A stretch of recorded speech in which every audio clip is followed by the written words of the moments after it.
Hi friends, బాగున్నారా?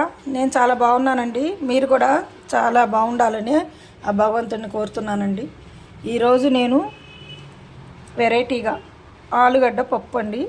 నాకు కూరగాయలన్నీ నిండుకున్నాయి, అందుకే ఆలుగడ్డలు ఒక 4 ఉంటే ఒక 2 వేసానండి చిన్నవి. ఒక చిన్న టీ గ్లాసు కందిపప్పు, 4 పుదీనా ఆకులండి. అంటే పప్పుకు తగ్గట్టు పుదీనా ఆకు వేసుకోండి, కొంచెం బాగుంటుంది, బిర్యానీ వాసనలాగా స్మెల్ వస్తుంది అది వేసుకుంటే. ఇదిగోండి 2 ఆలుగడ్డలు ముక్కలు కట్ చేసి పెట్టుకోవాలి. పచ్చిమిర్చి ఒక 4-5. అదిగోండి ఉల్లిపాయలు. ఓకేనా ఫ్రెండ్స్? ఇదిగోండి వేస్తున్నా చూడండి.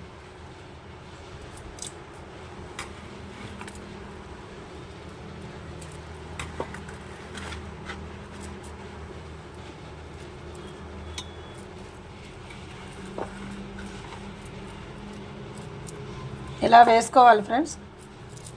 నేను ఫస్ట్ టైము చేస్తున్నాను, ఏదో యూట్యూబ్లో చూశానండి.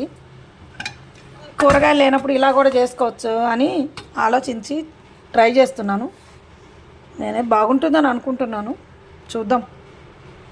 ఇదిగోండి దానికి తగ్గట్టు పింక్ సాల్ట్ వేసుకుంటానండి. నేను అప్పుడప్పుడు వైట్ కూడా వాడతాను. ఇదిగోండి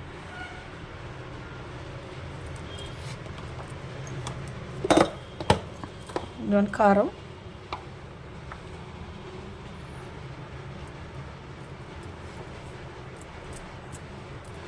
నేను కొంచెం కారం ఎక్కువే తింటానండి. మీకు కావాల్సినంత ఉప్పు కారం వేసుకోండి.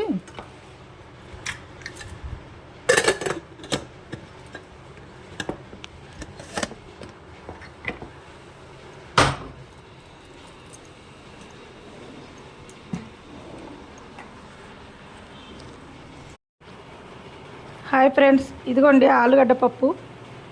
ఆలుగడ్డ పప్పు అంటే ఎలా ఉంటుందో ఏంటో అనుకుంటున్నారు కదా.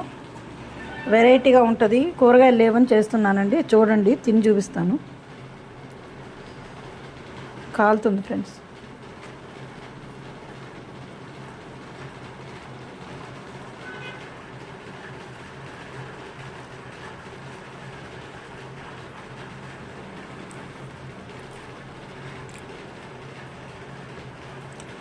చాలా బాగుంది ఫ్రెండ్స్, చేసుకోవచ్చు. మా అబ్బాయి చెప్తే, సరే చేస్తున్నావా, సరే బాగుంటే చెప్పమ్మా నాకు అని చెప్తున్నాడు. చాలా బాగుంది ఫ్రెండ్స్, చేసుకొని తినొచ్చు మీరు కూడా. ఇంకోని మామూలుగా చిప్స్ వేయించుతాను, ఉన్నాయి కదా ఇవి అని చెప్పి చిప్స్ వేయించుకోలేదు. బాగుంది ఫ్రెండ్స్ పప్పు.